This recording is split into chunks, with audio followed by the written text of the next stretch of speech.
my people, you're all here. We're I like here. seeing both of your faces. Same here. It's We are just nice because I mean, so I here. I see you both very like socially passive. You know, like I see your things come up, and I engage and I watch from the sidelines and say, yes, good work you're doing out there. You But do it's such nice. an excellent job of the like. It's so good. I do, I do. I'm very good at the like. You're Yeah. But it's really nice to talk to both of you like in person, especially ditto. Yes. amidst the craziness that is going on right now. I mean, What could you possibly be referring to? for realsies, I mean, Twitter. You mean the dystopian end of capitalism? Late stage capitalism is such The a blue Let's place. stage It's just the blue place. the we have blue such plays. wild storylines going on right now. I feel like the AI that's controlling our simulation is definitely a little buggy at the moment. Oh, 1,000,000%. Like nobody QA'd this before it was out of production. Like they're just No. like, let's publish live. What's the worst that could happen? And now everybody's like, maybe we should hire more people for a QA team. Yeah.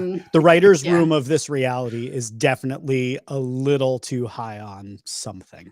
On something. Yeah. There Yeah. was a little too much Prosecco. Yeah, There was just prior a to the little too writing. much prior to the writing. Yeah. 1,000,000%. It's wild. It's absolutely bananas wild. And I come from tech, right? So to me, I'm like watching, like I'm in publishing now, but I was in tech for years, like the better part of a decade. And I'm watching all of this and I'm like, this was a good time to get out of tech. No kidding. I made a great choice. Yeah. So It's like wild. this isn't what our topic of discussion is, but I have to ask you both because it's a thing that I'm currently thinking about. So this morning I went to an NSA event, National Speakers Association. It was a Philly event, Okay. not NSA like the spies. Or, I was like, like the I was like, wait. spies? I was Yeah. like, well, it's More. like I think there's also a CIA, which is a Culinary Institute of America. So I've heard people say that, and I'm like, yo, I always thought you were into cooking, but like now you're doing this James Bond thing. Anyway, I went to this NSA event this morning. So you're indulging my ADHD. And there's amazing speaker Ramon Ray, and he was talking about content and personal branding and these things. And a lot of it was about like social media and branding. And you are an absolute like maven that I look up to. I don't have the level of comfort yet to publish as with the frequency with which you do on social media, and your content's amazing. But back to my original question, which was going to be, how are you both feeling about publishing on these platforms in light of all of the garbage that is happening at these platforms? So I recently left Twitter because I was like, deuces on this horrible dumpster fire. But LinkedIn's no better. Like they're silencing Black creators who even dare to write the word white. And TikTok has its problems, and Instagram has its problems, and Facebook, the entire company of Meta Facebook, is just an absolute dumpster fire place. And yet these are the platforms we have audiences and connect. And I'm constantly struggling with, I want to build audiences and talk about things that are important, et cetera, et cetera. But every contribution to these platforms helps them to monetize horribleness. How are either of you feeling about that before we get into like leadership and things, which is this related? I've never been on, I was never on Twitter, and now I'm really glad I have not been. Because I'd never saw any value in it. But as far as the other platforms, especially, like LinkedIn, right? It's tough because you kind of have to be there because that's where people are. You kind of have to go where people are, right? I feel the same way about Facebook. Like so many people still use Facebook. You have to reach out to them somehow. And that means for you as an individual, as a leader in those spaces, you have to expose yourself to some of the toxicity that's in those spaces, and you have to accept that as, if you're trying to do good in that space, you also have to accept the bad, right? Like, we make the same choice whenever we go into, like, whenever we make career choices, right? Is, hey, this company, they do a lot of great work, but they work with this one entity that I don't like, right? Or like, there's always trade-offs, and I think that you're never going to find a perfect solution. Yeah. And especially with 8 billion people in the world now, that is how many different variabilities and permutations of choice and chance do we have? It's like infinite at this point. So I'm sure you could calculate it, but who wants to. But yeah, I just don't. I think that for us to connect in certain spaces, we have to accept the bad Everyone stuff. will fail the purity test, basically. Yeah, Everyone exactly. fails the purity test. Everyone fails the purity test. And I agree in so many ways, Chris, which is I see it. So I'm a marketer. I'm a marketer by trade. I've been in marketing now for the better part of 2 decades. And so my mantra has always been, and so I grew up in an age, I came up in marketing in an age where social didn't actually exist in its current form. So to me, this whole like, you have to be on, so it's actually a very new phenomenon for all you youngsters out there. It's very, very new. Like it wasn't like we always have to have a presence on TikTok. For our Gen Z audience. For our Gen Z audience, y'all, like this was not always the way it was. Also, none of us had cell phones growing up or computers in many ways. You've got mail. But amazing, amazing. So I've always, so from a purely marketing technical perspective, my mantra has always been, don't build your house on rented land. And that's basically what a lot of these folks have done. I was actually just having a conversation with my wife this morning around how bad I feel for all the folks who spent years building immense platforms on Twitter and are now watching their life's work in many ways absolutely be set aflame. Just set aflame, because people are leaving that platform in droves. Brands are simply not advertising anymore. There's basically like 3 people at Twitter now being like, how do we keep this online? Like it's a dumpster fire of epic proportions. And that's the dangers, again, of building your house on borrowed land, is at any point in time, somebody can swoop in and be like, by the way, I'm leasing this to someone else, skadoosh. So there you have that. So that's the one thing. But then you also have, Chris, what you're saying, which is, if we actually want to reach audiences, which I know all of us do, like it's I feel like the glue that binds us 3 of us together is that we want to do immense good in the world. Like we want to, it's like we want to ring and sound the alarm on the awareness that is necessary to live in the 3-cornered house of white supremacy, patriarchy, and capitalism. And we want to call it out. We're like, we're stuck in it. We're stuck living in this house, but you don't have to live in this house without awareness of what's happening in the rooms. Right? That is the thing that we spend our time doing. But in order for us to make that message heard, we have to be in the rooms of the house. And the rooms of the house are LinkedIn and Facebook and Twitter and TikTok and corporate America. And we just have to be in those. And so it's like, the way that I reconcile with it is, I can be in this house. I am a product of this house. But I can make sure that my walls are painted the way that I want them. And I can make sure that the sofas that I have in this house are my sofas. And I can make sure that if any dickwad comes into my rooms that is spouting off like horrible shit, bye, I get out of my house. I get out of my house. And that's kind of how I reconcile with it, because I'm not going to leave. I left Twitter because I was never on it to begin with. I was like a lurker for the longest time. And I was like, I can't get into this. It was never my vibe. But I love LinkedIn. Like I love it so much. It's such an incredible community. And I don't want to leave it, but I also don't want to exist in it without making an impact. So that's how I'm reconciling it. It's like, I'm going to be as loud as I freaking possibly can to make a difference within my 3-cornered house. I think where I struggle is generally less with the people on the platform, although I think there's a lot there. I struggle with the ethics of the platform itself. And that's often where I get really hung up, is like, it's like that old saying that like, you can't, I forget the old saying is, but like, there's like, you can't make change unless you have a seat at the table. And then there's also, it's hard to actually start a revolution from inside the system. Right. So a lot of what we're talking about is in many ways like revolutionary ideas of how companies should be run, how leaders should behave, how we should treat one another, what's acceptable, all these different things. Like these are ideas that we want to spread and we want to talk about. And to all of your points is like, you have to be in the room where people are. It's no good to like, you know, like I love Tumblr as a platform, but like if I go there and I start shouting all day long, like there's just not as much of an audience there is on Facebook. Like I've tried to leave Facebook a number of times, but I'm like, dude, like it's just the place where I get the most engagement, bar none, no matter what. So how do you leave that? Even though I think Mark Zuckerberg is like an evil alien robot sent to destroy us. But how do you leave that? Right? How do you, you know, shoot yourself in the foot?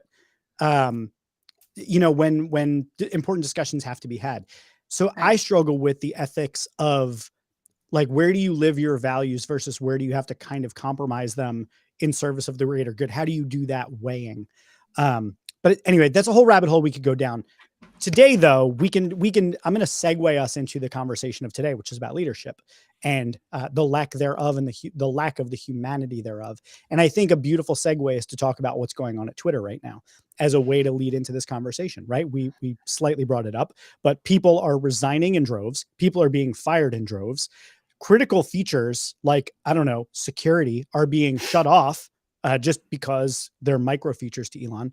And there's ultimatums and lines being drawn about how many hours you have to be in the office and sleeping in the office and what it means to be intense and all of that sort of stuff. So just as a blanket of that being a real snapshot of what's happening out there in a lot of places about what's expected of labor.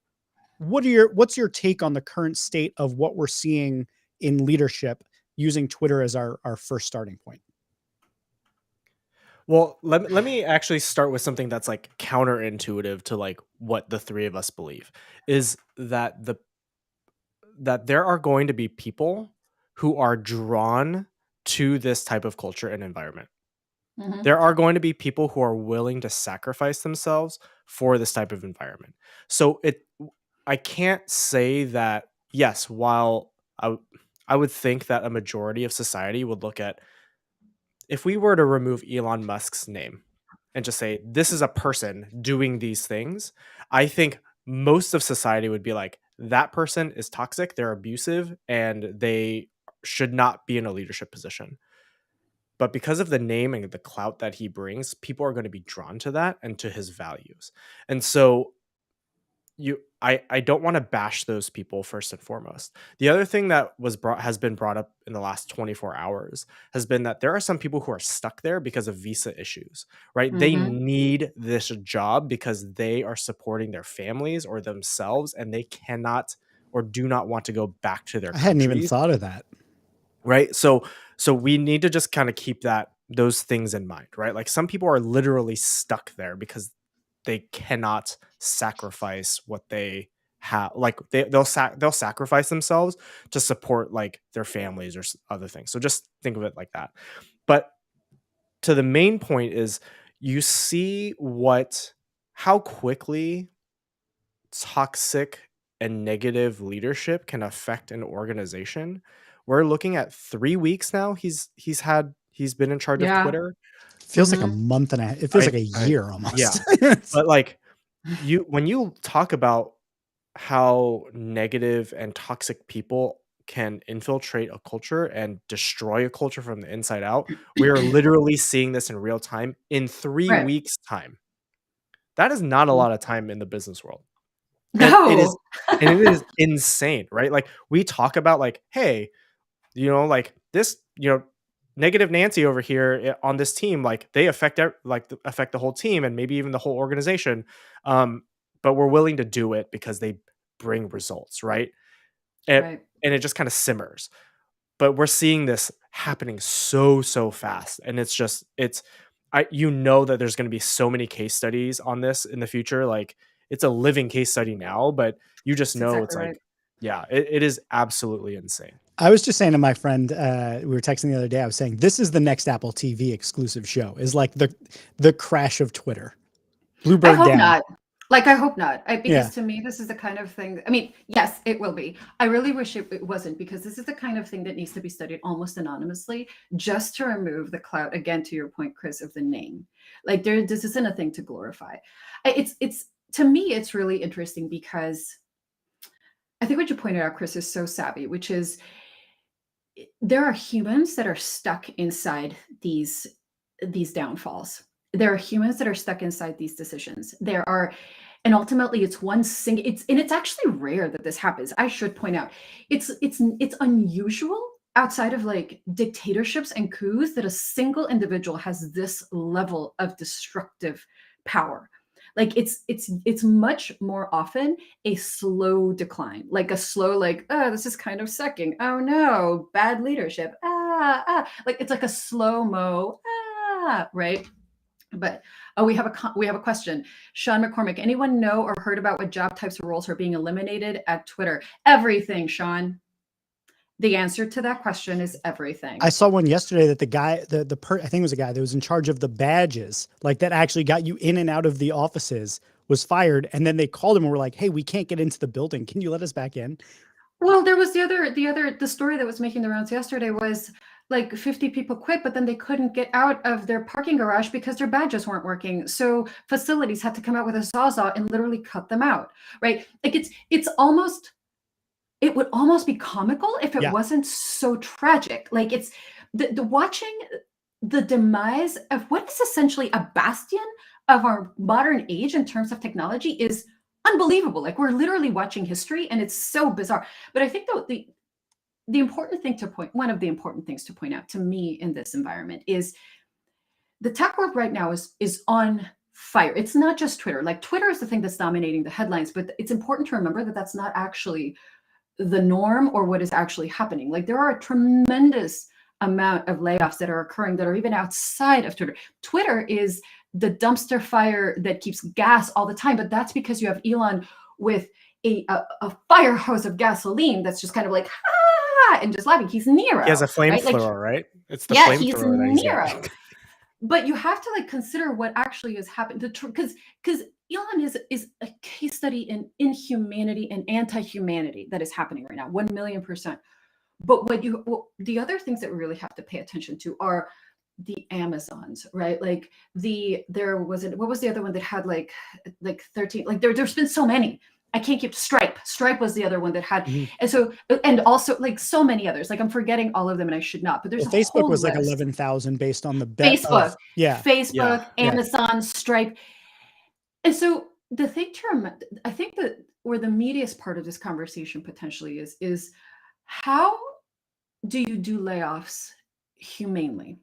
And and how it is humanity actually happening right now? Like is there a level of humanity that is occurring right now? And it's hard to figure it out because I'm torn because on the one hand, for example, I think the way that Amazon is doing things, and I think the way that Facebook did things, and I think the way that Stripe also did things is almost like the best case scenario, but it's still kind of fucking horrible. Like they sent an email ahead of time saying, y'all, we're going to lay off some people. So stay tuned. If you get an email, then it's you. And then so everybody's like, ah, and then they send the email. Now the email has stuff in it that is actually as humane as you possibly can. Like here's 6 months of salary in some cases. We're going to continue your benefits. Like there's a lot of here. We're going to help you with job search. We're going to do all this. And it's there, but you still got a mass communication to tell you that you were gone.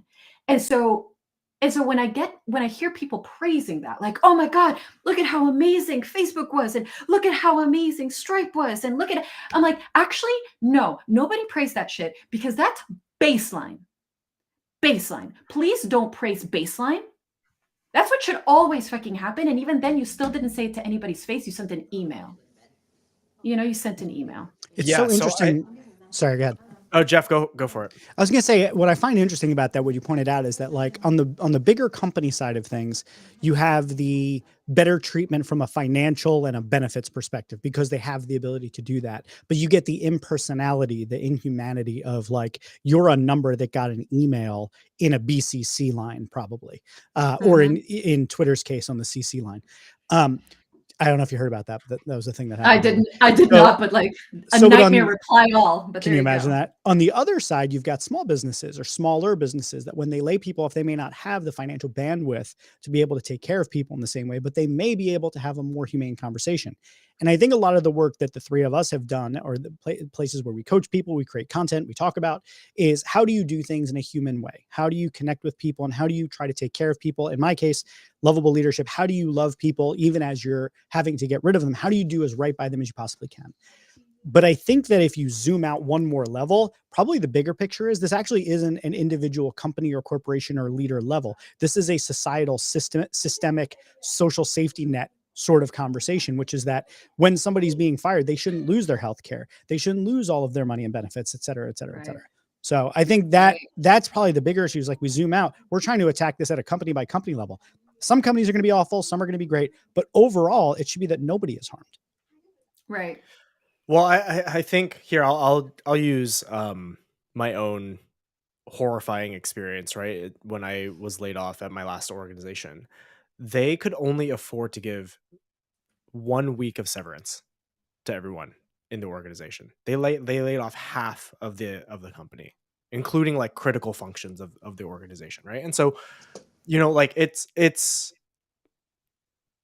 Jeff, to your point, companies can only do so much, right? Like some companies can only do so much. You either have the money or you don't, right? Right. And look, it sucks, yeah, but there's something else to be said.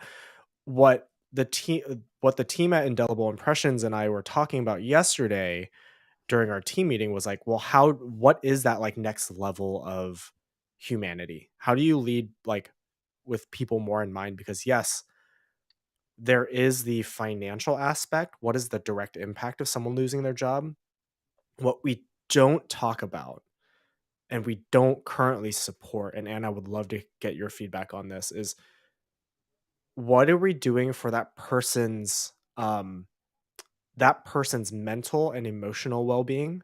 Because it's not just, hey, this person has lost a part of their identity. Hey, this person has just lost financial security.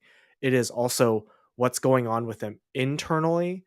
How do we support them there? How do we support them through this grieving period? How do we support their families that now have to shift what they're doing, right? Their families have to adjust. Their social circles have to adjust. It is far beyond the one level ripple. It is continuing on. So at what point do organizations take a look at and see, hey, this is going to impact more than just that one individual, right? Thousands of times over or hundreds of times over. But how do we address their own support so they can feel supported as well? They feel like, hey, yes, I'm actually being taken care of. And some of the things that I'm seeing right now is through all of these layoffs is, how do you, as an organization, can you help the people that you just laid off? Can you help them build a community and build a insular community around them? So you say, hey, this is the group that was laid off. Let's get you all together. Let's start sharing resources.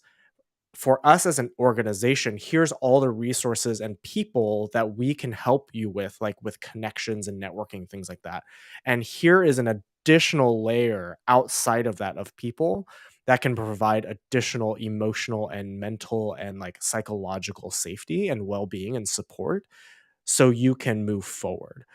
That's what I'm seeing a lot of people gravitate to, is because now more than ever, we need that community. And because it's, if you look at layoffs.fyi, it's over 130,000 people so far that have been laid off this year. It's nuts. It's a lot of people. And that's just in the tech space. I believe that's just in the tech space. It's such an interesting question, Chris, that you bring up, is because you're like, how do organizations provide or rather think beyond the immediate, right? Like, how do organizations, they're like, okay, we have to lay off, we'll use a round number, like X number, 100 people, we have to lay them off. All right, well, let's make sure we give them severance. Let's make sure they have their health insurance. Let's make sure, but then in addition to, let's make sure that they feel supported. Let's make sure that they have emotional well-being. Let's make sure that they have, and all of these things are great, by the way, like this is not me, but you're asking the question of how do we ensure that, or how do we make it? And I think the answer is, I don't think that's ever going to happen, except outside some very, very limited instances, because ultimately, as Sean, who's in our comments, pointed out, is they have a sharp budget knife. Ultimately, layoffs are a question of a profit and loss, and it is a budget line. And you can absolutely message it differently. You can absolutely provide the support that you can, or you can provide the support that you can in terms of like money, in terms of like health insurance.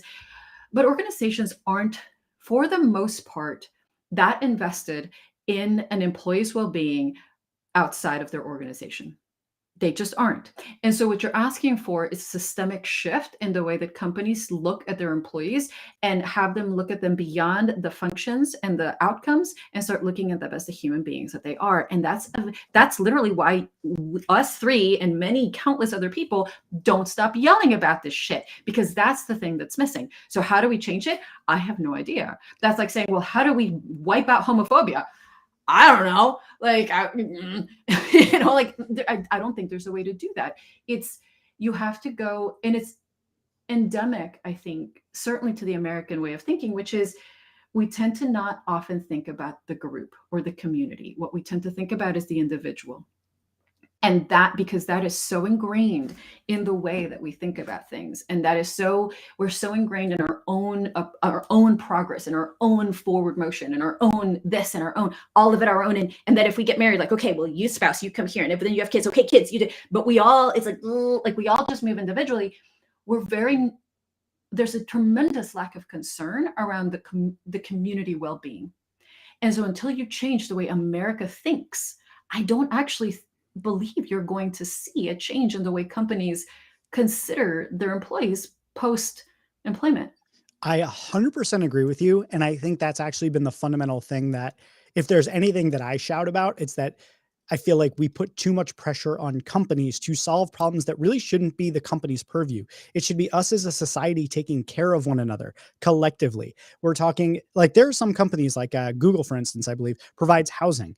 Chris, you brought up earlier, Twitter providing visas. There are all of these things that we're asking companies that we know are concerned primarily with their bottom They line. provide healthcare. Like healthcare is a great example. Why do you need to have a job in order to be able to go to the doctor and not going bankrupt? Yeah. That, when you say it like that, it's bananas. Yeah. Yeah. So I think bananas. You're right. We cannot solve this at the company level. And I think even attempting to is part of that same idea of addressing things individually rather than systemically. I think if we have a growth imperative amongst companies, then even the companies that want to do right are putting themselves at a disadvantage in a competitive environment against cutthroat competitors. So why take care of your people? That's so expensive. Why take care of them on the way out? Why build these communities for them? Why take care of their healthcare or their visa or their housing or any of these things after they leave? It's hard enough and expensive enough while they're here, but let alone after they leave. And we're just going to not have money to reinvest as these other bigger companies eat our lunch and buy up our competitors. So if that's the environment, how do you stop that and even for us, we talk to individual leaders and we're like, how do you create environments of care, trust, and safety? How do we do that? Okay, that's great. And we can make impact there. And there's definitely like the lives that those people touch are valuable as anything that we do. But we're not going to make a dent in the problem until the problem is dealt with at a systemic level, I don't think. That's exactly right. Like what we're addressing is and we'll talk about layoffs because layoffs is what's happening right now. But as layoffs are happening, that is a symptom of an illness. That is not the illness itself. As much as I hate to say it, it is the symptom of an illness. And every time I talk about this a lot at work, like when we keep trying to fix the thing and it just keeps getting broken, it's what we're creating is a Band-Aid ball. Like we just keep slapping one more Band-Aid on it. And eventually what happens is the Band-Aid ball just falls apart. It just falls apart because the core is what's rotten. Right? The core is what's rotten. But again, you're stuck in the fact that we live again in that three-cornered house, right? It's your white supremacy, patriarchy, and capitalism. And so how do you keep that house? Like you have to basically raise the house, but when you raise the house, you're raising the society. And when you're raising the society, you have to rebuild it. And that's like, that goes even beyond systemic change. That goes back to like Tyler Durden setting off shit and like that's what you're doing, right? And are we ready for Tyler Durden to blow shit up? I mean, if you've seen Mr. Robot, which in many ways is a little bit of like a philosophical continuation of it, like what would the aftermath of that be like? It is not pretty.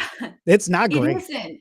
I mean, now granted, we are very much careening to a like dystopian hellscape. So hey, who knows? Yeah. But but that's the question, right? Like it's when you start peeling back the Band-Aids and you keep going, oh shit, oh God. And you just keep going down and deeper and deeper. It's like, where do you actually fix it? And it boils down to the absolute baseline of what this society is actually built on. And until we actually deal with that, and that's when you get into like, what is the history of racism in this country? Why like so much stuff that we are just not even educated on as a society. Until you start addressing that, layoffs are like up in the stratosphere and things we can even touch. Yeah, absolutely. And to those points, we're in an era where it's obviously very contentious about whether or not those are even conversations that should be taught, like in schools or anything like that. I want to put up a comment from Sean because I think it's a good one. It addresses or talks about some of the things we're talking about here. But trying to keep the power of competition in, but build humanism and empathy into our orgs and businesses, tough balance. That's It's exactly interesting because right. I don't even know if they can be balanced, right? It's almost like they're They can't. diametrically opposed to one another. Like, how do you profit but also people? You need, because one is at the expense of the other. So how? Like Um, well, it's Loki and Thor. You can't. One of them dies. I'm Like it's keeping like Thor. I Yeah. mean, he does look really good It's shirtless, so let's dreamy. do that. It's Uh, dreamy, isn't he? he's so dreamy. It's the Fabio hair. It's the Fabio hair. But it's like you can't, right? Like you can't. It's just as the dystopian that we're falling into is awful. The utopia that we're actually discussing that we'd like is actually unachievable. Like it's not a thing. So you have to find a happy medium. But what does that even look like? I don't think we actually know. Yeah, I I don't think think we it's actually know. directional more so than destinations, right? Like, it's like, are we moving progressively towards a good ends, or toward a dystopian hellscape, or are we moving towards a better society? And biodiversity collapse, or end of capitalism. I don't know which is going to be better. Well, I mean, this is why, right? This is why so many individuals or just groups, especially younger generations, are so against the idea of capitalism, because they have seen it and they've grown up with this idea, this methodology that is taxing humanity, right? It is taxing our livelihoods, and they don't want that. So then Mhm. when Mhm. you have these older generations who are feeding and benefiting and profiting off of this way of work, it is, you are quite literally asking them to give up their livelihood and give up what their own like ideals of success are. So it is something that yes, it's I don't think we're going to achieve it in our lifetimes, right? There is some very interesting research um and a theory called uh best possible selves. So when you start envisioning your best possible self down the line, right? You actually can start it becomes a self-fulfilling prophecy. And they did this with, I think the research was done on high schoolers, is where they say, hey, imagine the best possible scenario for yourself. All the things go right. What does that look like for you? Where do you end up being?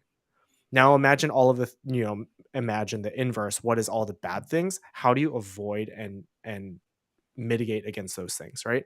And as they figure those things out, as those individuals have figured those things out, they end up in a much better place than their peers have. And so I wonder if this is something that, organizations should be really focusing on, is rather than say, hey, 5 years down the line, we want to have X market cap, we can start looking at, hey, what is the societal impact that we want to have on communities? And this is something that a lot of Love that.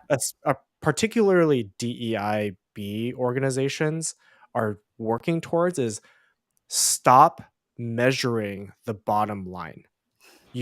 Or stop solely measuring the bottom line. Yeah. Right. Measure the humanity piece. What is, when we talk about the revenue and the profiting off of your employees' well-being, how do we balance those two? That's how you balance it, because we have constantly measured the bottom line. Now let's start measuring the other pieces, like, the health of your employees. Let's start measuring the happiness of their families, right? Can we start Mhm. measuring those things? Can we start measuring how a company impacts its own community, right? Because I love right, this so much. right, because like you look at the other discussion I saw was Twitter headquarters right now, bringing it back to Twitter.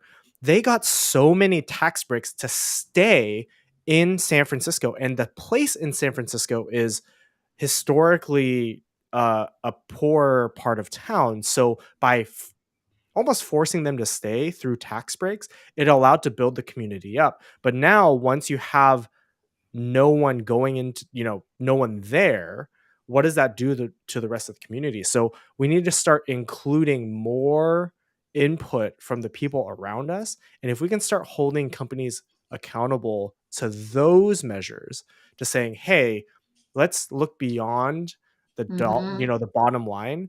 What is the employee engagement? What is the employee support system engagement? What does the community engagement look like? Then I think that that's how we start balancing some of those things out.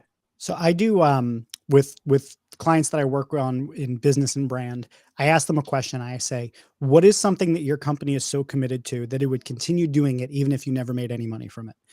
And it's part of my whole process of heroic branding. But the idea is like, put something else first. Like, don't tell me about every business.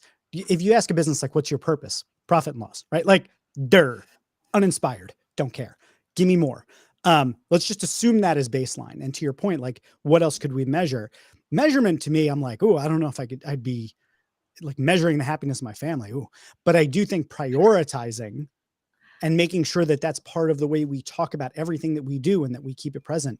I have some clients right now where their culture is just so amazing. And partly it's because every meeting they reinforce what's important to us, and they make sure in the way that like people take time off and what, you know, what's going on in people's lives and what they, behaviors that they reward and behaviors that, you know, they endorse versus the ones that they try to course correct on. It's very clear where their priorities are. I think we have a crisis of priorities in a lot of ways. And again, that goes back to the systemic issue of like, we are about growth and we are about profit and this and that. And I think until we have a different set of things that we're out to achieve, and, you know, and you've talked about like the hellscape dystopia that we're racing towards, you know, I think just looking at climate change and biodiversity collapse is like two very clear things that are very tangible right in front of us. It's like, what good is it to have all of that money if the entire world that you're inhabiting is unlivable? Which is like where we're heading towards. So I think it's just a crisis of priority. Like, what do we put first? I love the idea, Chris, of corporate collectivism. Like I like what you were talking about. Like I love that so much because that's actually something that one of the things that annoys me. Let's go all the way back to the beginning of the conversation about LinkedIn and like what you talk about there and everything else. One of the things that often annoys me about some of the leadership voices or folks who are trying to get into the leadership spaces, they talk about how, well, it's very hard to sell things that you can't measure to the C-suite. Like, how are you going to measure vulnerability? How are you going to measure kindness? How are you going to measure? And to me, it's like, that's not what you're measuring. What you're measuring is the effect of what happens when you don't have it. Right? Like, you're measuring the effect of what happens when you don't have it. And because you can measure that. You can measure that in terms of employee well-being from a physical perspective, from an emotional perspective, from a mental perspective. You can measure that in terms of retention. You can measure all of these things. And my thing has always been, if you find that you have a C-suite that you're talking to where you're trying to sell human centricity and they're like not interested because we can't measure it, I'm like, that's the red flag you want to see. Right? Yeah. To your point, like that's Jeff, the thing that you ask is like, what is the thing that you would continue doing without if you make no money? And they come out and they go, I don't know, ping pong. You're like, oh shit. Yeah. You know, like, let's not do that. So, but I love the idea of, it's almost like forced community thought, right? From a corporate perspective, which is like, don't just measure the P&L, the profit and loss. That's great. You need it. Like, you need money to keep a company open. Like, this whole like company should do without profits. Come on, y'all. Like, that's not the vibe. Like, that's not how again, remember a three-cornered house. We live in it. Capitalism has to stay afloat or everything goes to shit. So money, we need it. But what else can we measure? And I love that thought. I'm actually, my brain is going wild with ideas of how you would measure that and how you can implement that, but it's actually something you can measure, which I really, really, really like. Yeah. Yeah. I mean, again, some of the work that we do at Indelible Impressions, right, is that we very often, as we engage with clients, is we will ask them, hey, who are your community partners? And part of that is because we do also work with nonprofits. So they have, you know, vendors and, again, community organizations that they work with. But it's important to get their feedback to say, hey, these are the things that this organization does well from an equitability standpoint, from a diversity standpoint, inclusion standpoint. Now, can we apply that? And we have applied that to, you know, for-profit organizations. It's just a matter of like making that a bit more widespread, right? Can we start applying that across the board? And I think that, you know, I don't know about the two of you, but I remember in school growing up always being like, capitalism, you know, like consumers, like they will back the companies with their dollars, right? And like I feel like we're especially seeing that now. Again, with the younger generations, they're like, I absolutely will not buy anything from that company because they don't stand for what, you know, what I stand for. And so if we can get just people to say, we need you as a company to measure these things, or else we won't buy your product, we won't use your services, then that is something that we can do. And that's something that, again, yes, we may not be able to raise all of society and start from ground zero, but what we can do is demand better. And we can start saying, hey, like 1,000, 10,000, 100,000 people, a million voices are gonna move the boat where we say it needs to go to.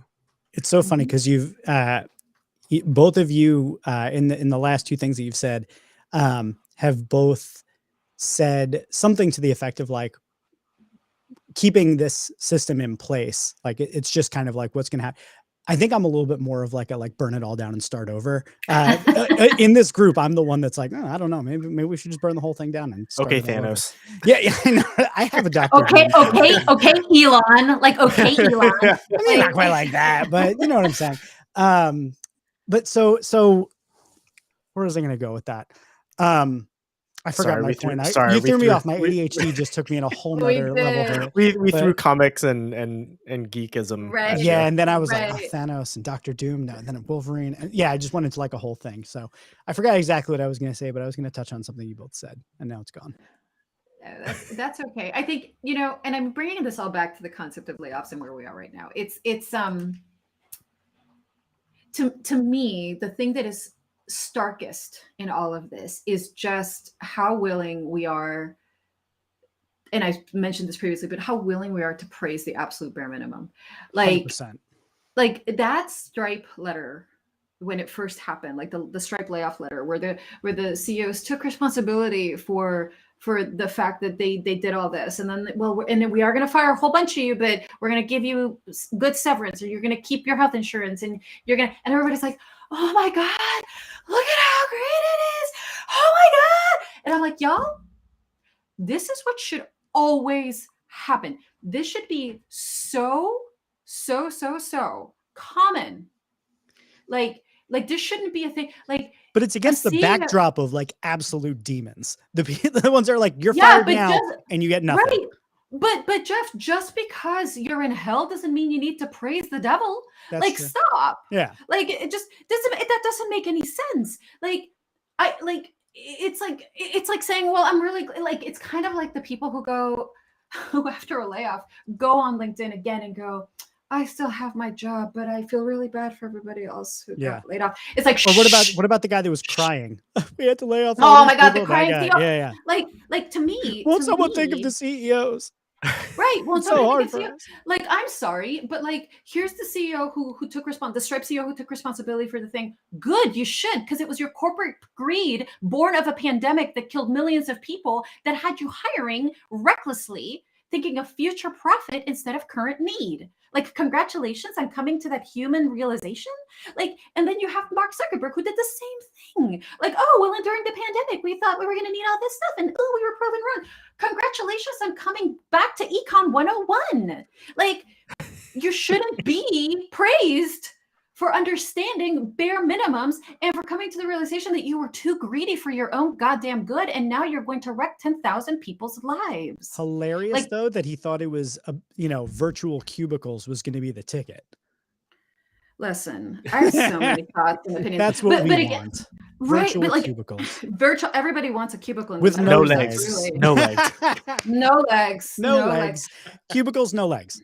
No legs, never any legs. It's, but that's what I'm getting at. I feel like the reason we keep getting ourselves into this mess more and more is because we praise these behaviors like they're outliers when they really should be, because they are outliers. We praise them because they're outliers when they really should be the bare minimum. We should, to your point, and I can't remember now, which I think, Chris, it was you. It's we need to demand better. This should be baseline. Everybody should do this. When I got laid off and fired, Chris, you got 1 week, I got zero. And I got lured into a meeting I wasn't even told we're going to be doing some layoffs. I got lured into a meeting to talk about bonuses for my team. And then my boss ran in with a script that he read. And then after he was done, he was like, do you have any questions? And I was like, no. And he goes, okay, have a nice day. And boop, closed the Zoom. That was my experience. How fucked is that? That's right? horrible. That's So it's like to me, that's the main problem is we keep praising the bare minimum like it's praiseworthy. It's not praiseworthy. And we're not going to get to corporate collectivism until we fucking stop praising the bare minimum like, oh, congratulations for taking responsibility for your greedy actions. Well, this Stop it. is also why we need to shift. And when I say shift, I don't mean like a little tiny shift. It's like we gotta like turn the boat like all the way over there, right? Like it's like when we Come talk to about my side. I am right, like Thanos. right, like when we talk about developing leaders, we need to stop with the crap around technical skills and expertise. If you want leaders, you have to focus on the human people side of business. And that is what great leaders do. You can have Mhm. managers, that's fine. But if you want leaders, if you want to build and develop people, they have to care about people. They are dealing with people. They have to care about people. That, like, I cannot understate that. If you are Yeah. dealing with people and managing people, you have to care about people, because the You only have to, way yes. even if you are someone with like low empathy, low EQ, you can still be a great leader and care about those people because you need them to get the work done anyway. So you have to develop those skill sets. So no matter what, like, we have to say, great, you're good at your job. That doesn't mean you're going to be a great boss. For you to be a Right. great boss, you got to develop these other skills. And how do we, again, I'm going to bring this back to measurement. How do we figure out who cares about their people? Let's talk to the people that they work with and say, hey, does this person embody the values of who we as a company see as a good leader? If they are, awesome. Let's start developing them, giving them, and then give them those technical skills that they need, and then bring them up. Technical skills Right. can be taught. I'm horrible at woodwork. I'm sure I can figure it out. But if you talk about, hey, how do you have a good one-to-one conversation and get someone to feel psychologically safe? I know I got that, right? Like, I'm Mhm. good. This is interesting because like I want to tie together 2 points that you've made, which is that like, teaching leaders to be people first. Like that's one thing. And we all agree on the importance of that. And we could all, talk till we're blue in the face about how that actually also has business, financial, bottom line impacts, right? We could all do that. And then Chris, you brought up the thing before about making like conscious buying decisions as consumers, like letting the consumers in the market help to dictate where the market goes and how things change. I think the cynical side of me in thinking about both of these two ideas is that just take the consumer side first. So you build this brand, it's very like green and friendly, and it's all the things that we want as consumers. Like, and I'm saying we, like the people on this call, let's just say, we want these things. So we begin buying there. If that becomes successful, what's going to happen? They're going to get either immediately competed against by a big dog in the space, or they're going to get bought by that big dog. And then they can either shut that thing down, they can dilute it down till it's not what it once was, or they can keep it going a little bit while still running their other enterprises. Now the bigger entity that's causing all of the harm is now profiting from the thing that we all really wanted. So that's on that side. On the leadership side, same sort of thing. You got great leaders. You have a business department that's doing well. Well, what happens when the private equity firm comes in, buys up that company that's doing well? It's got great profitability, great numbers, great team. And they decide, you know what, we want to squeeze more out of it. We want 40, 50, 60% returns on this. Now, all of a sudden, that great leader is stretched to the edge. They're so stressed out that they don't have the time for those conversations, et cetera, et cetera, et cetera. Down the line, this whole idea falls apart under the weight of a system that demands returns and profitability. And anytime you have that, there's going to come a point where you have to decide. And that, Chris, I think this is why I love the fact that you hold the banner of like people first leadership, because there's no ambiguity to that. There's no way that you can misunderstand what we're talking about here. Putting the people before anything else first, then profits and everything else. And in that model, you have to compete against profit first companies, and profit first companies are probably more well capitalized, and they'll probably buy up your people first company and they'll squash it and crush it in whatever ways that they can. So I'm cynical, but at the same time, I'm not going to stop doing this work. I'm not going to stop beating this drum. And I know neither of you are, but how do either of you kind of like, I guess, find a middle ground between like the reality of the crushing weight of this system versus doing the right thing and knowing also that even the system would benefit from adopting these better postures? That's such an interesting question. And if you'd asked me that, oh, go ahead. Well, I was gonna give an example of something I did with my team earlier this year, right? Is we the business was asking us to churn out a ton of work in a very, very short amount of time, right? And for me as a leader, right, while this isn't layoffs related, it is demanding more productivity out of my team members in a shorter amount of time. It still comes down to bottom line, right? And so it was about having one-on-one conversations with my team to let them know, hey, this thing is happening, right? This is what like we're trying to achieve. If we like, what can we do? What can I do individually as your leader to help us get through this?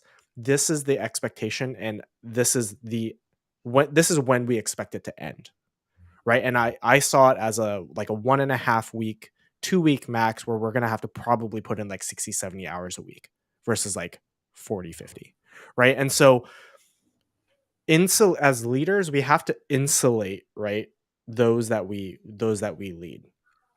Otherwise, Yeah. all that weight comes crushing down, right? And so for us as leaders, again, part of being a people first leader is taking on that additional burden of emotional and mental kind of heaviness and weight. So that way it does not necessarily it doesn't crush the people that we're working with and that we're leading. But again, this is what I find so problematic about that is we all do that. Like I too have a team, right? Like my yelling about leadership and people first, like that's a side gig. I have an actual like, 40-hour a week job, 40, 50-hour a week job that I do. And I do the same thing. Or I have done the same thing in the past. I haven't had to do it at my role at Penguin Random House, which has been great. But here's the thing that I That makes find me very so happy, by the way, because I was like, I just met you prior to that. And you it did. makes me really happy. And I've been like following your journey there. And it makes me genuinely curious about the company because of the way you speak about it and your culture and Mhm. all those things. Like, I think that, It's yeah, like having a great it's culture leads to people like you going out there talking about like in your company. And that's correct. a thing. Correct. It's a fucking thing. Like it's is it perfect? It absolutely is not. It's not. Because no company is. Like you're asking a lot of a company for perfection. Like it's not. But it is hands down the most psychologically safe, willing to admit its own mistakes.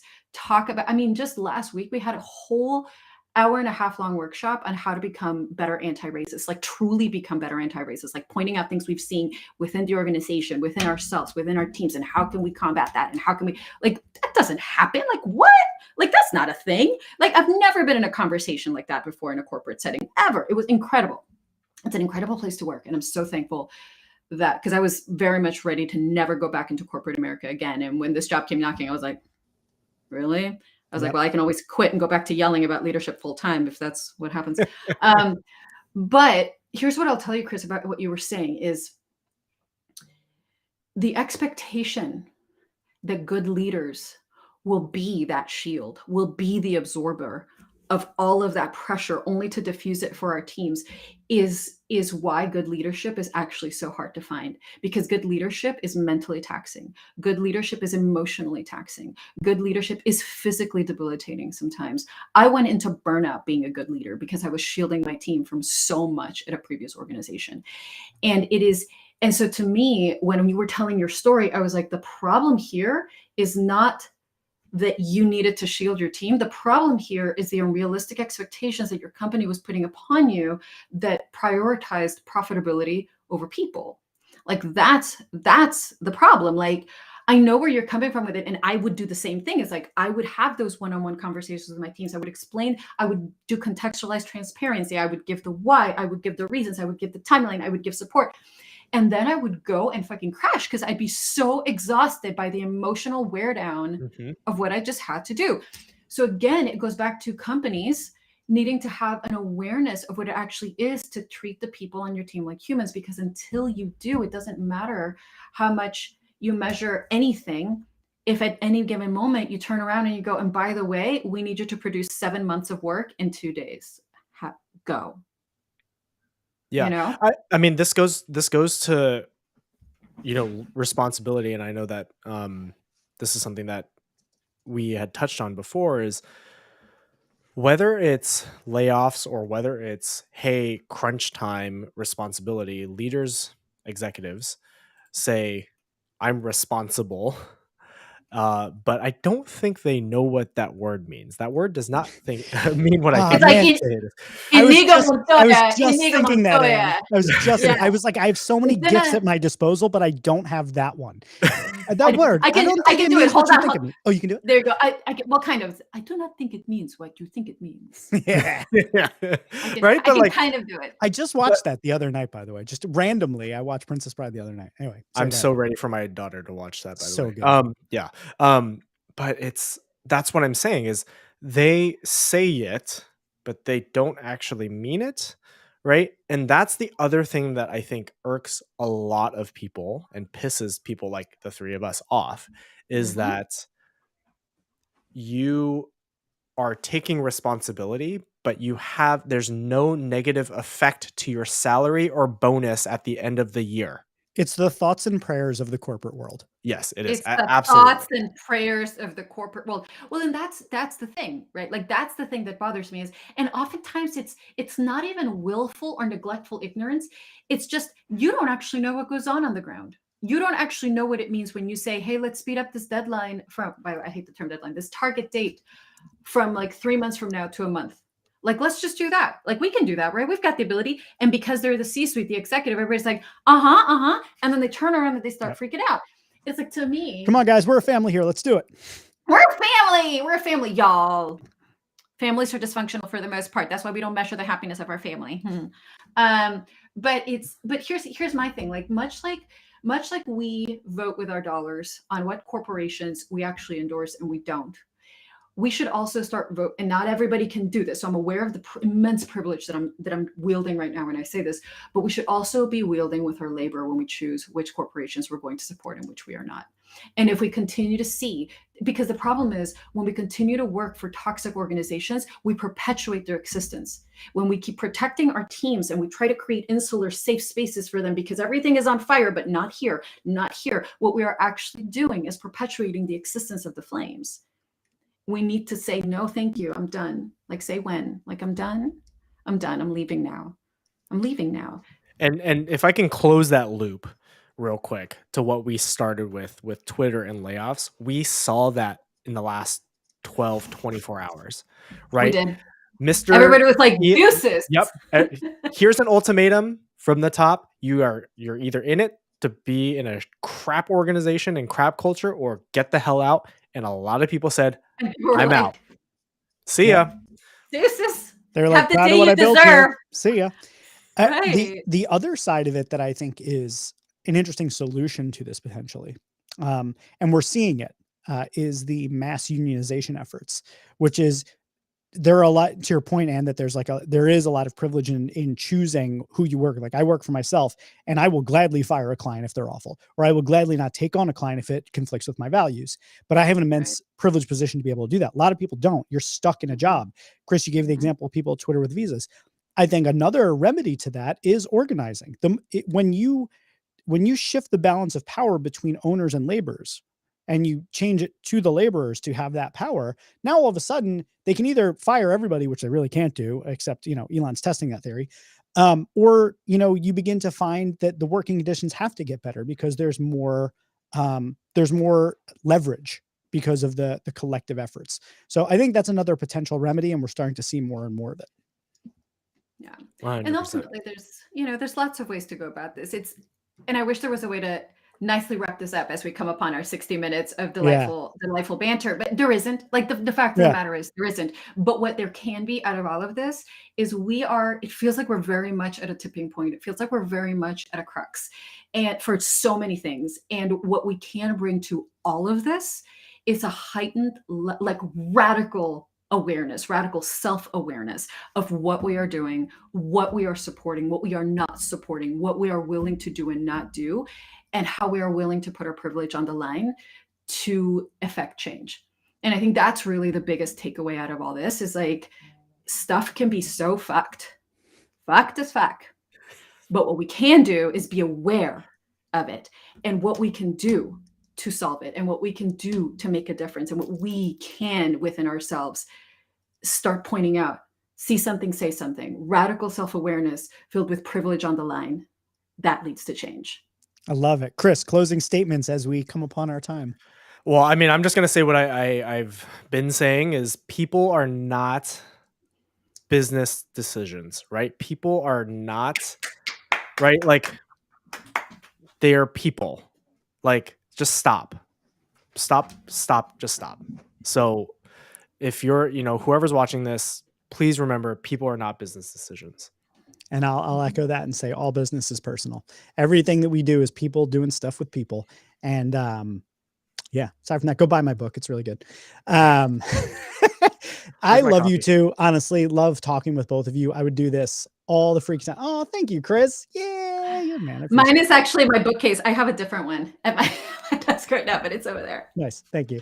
Well, I love talking to the two of you. I would do this all the time with you both. I love hearing both of your perspectives. I always learn so much from both of you, both when we're talking in person and just following you both, on the internets. So keep doing the internets thing. And let's do more stuff like this. I still have to have both of you onto my podcast. I've just been like behind with all that because I had a newborn and like a crib back here, and like podcasting was real difficult when he was right there. We saw there's a whole ass newborn behind you. The whole newborn. It's happening. Yeah. Whole newborn, it's a whole entire newborn. Yeah. Well, love you both. Thank you for getting together. Chris, thank you for suggesting this, and thank you for jumping in. And yeah, let's do more of this. Thank you both for being you. Bye, y'all. Thank you.